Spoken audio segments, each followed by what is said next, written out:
ተቀሺ ነው ጸልይ ተብለሽ ሌላ ምንድነው? ከእግዚአብሔር አይበልጥም ማንም።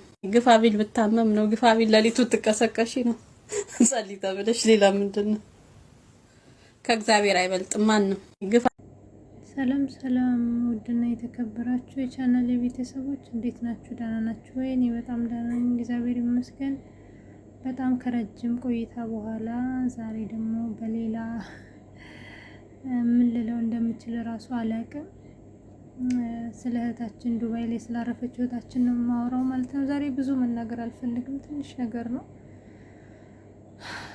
እግዚአብሔር ነፍሷን ይማረው። እውነት የኛ ነገር በጣም ነው የሚያሳዝነው።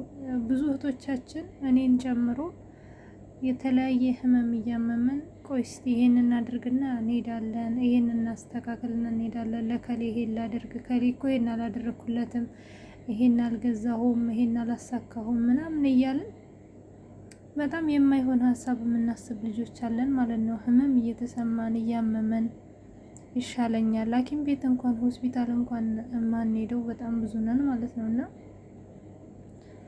ቤተሰብ አንዳንድ ጊዜ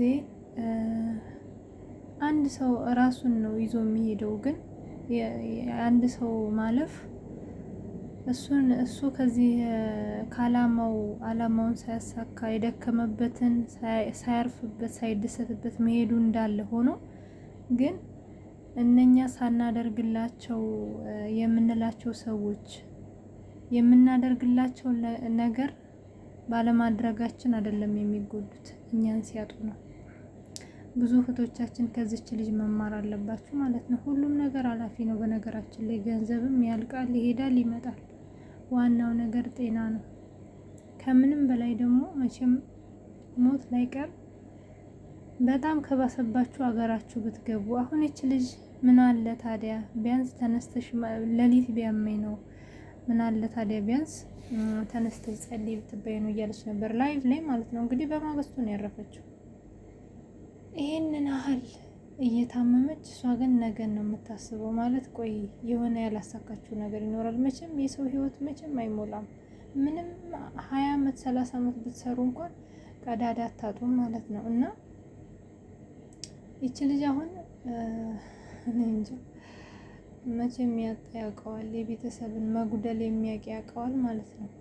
በጣም ከባድ ነው፣ እግዚአብሔርን በጣም ከባድ ነው። አሁን እኛ ለሷ ነው የምናዝነው አይደለ? ግን የቆሙት የቁም ሬሳ ነው የሚሆኑት። በጣም ከባድ ነው በነገራችን ላይ። እና እህቶቻችን እግራችሁ እያበጠ ጎናችሁን እየታመማችሁ በጣም ብዙ አይነት ህመም በጣም ብዙ ፔንፉል የሆነ ህመም እየታመማችሁ የምትሰሩ ልጆች ለማን ነው የምትሰሩት?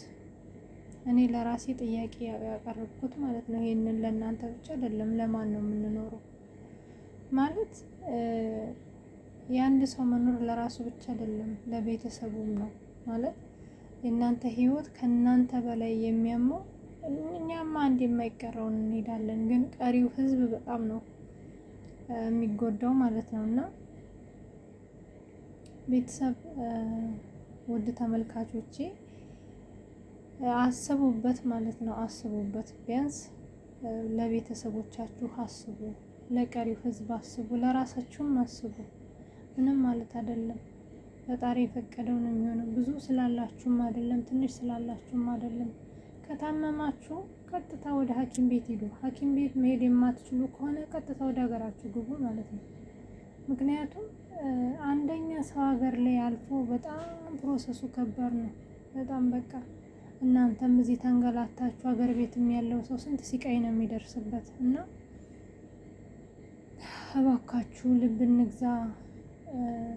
በጣም ደግሞ ከአቅማችን በላይ የምንሰራው ስራ አለ በጣም። ቆይ አሁን ቆይ በኋላ ምንም ቁርስ ምራትም እያዛባን የምንበላ ልጆች አለን። የቁርሱን ለምሳ የምሳውን ለራት በቃ ከኔ ጀምሮ ማለት ነው። እኔ እናንተን ልመክር ሳይሆን ግን ተዛሬ ወዲህ እንኳን እንጀምር። 10 አመት 20 አመት የተቀመጠ ልጆች አለን።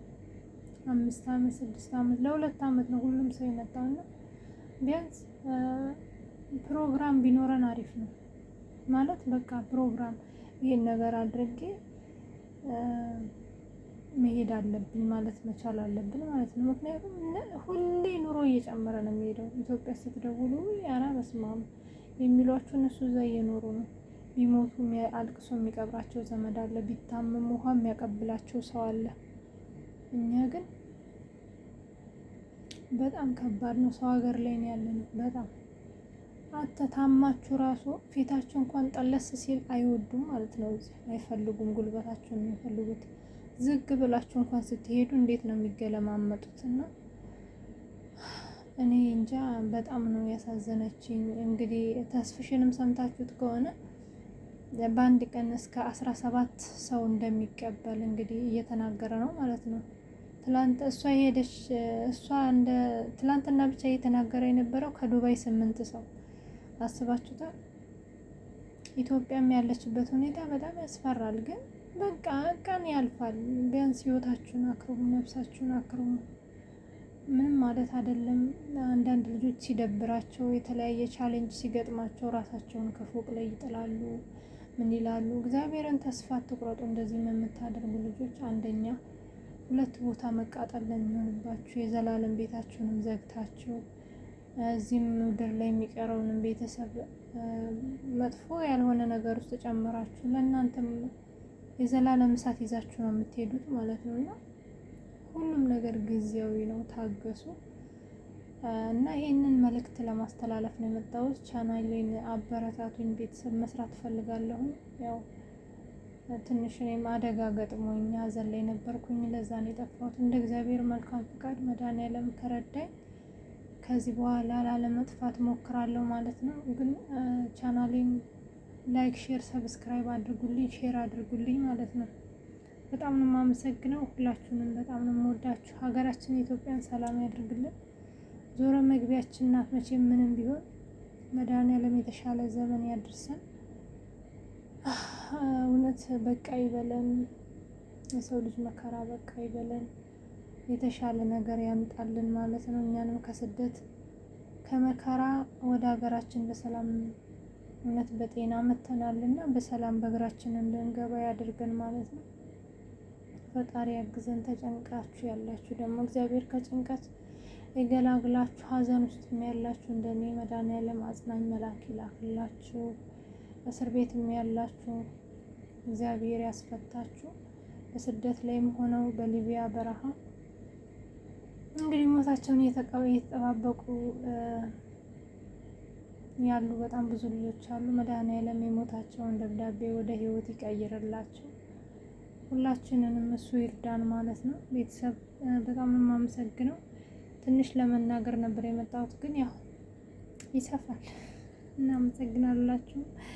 ባይ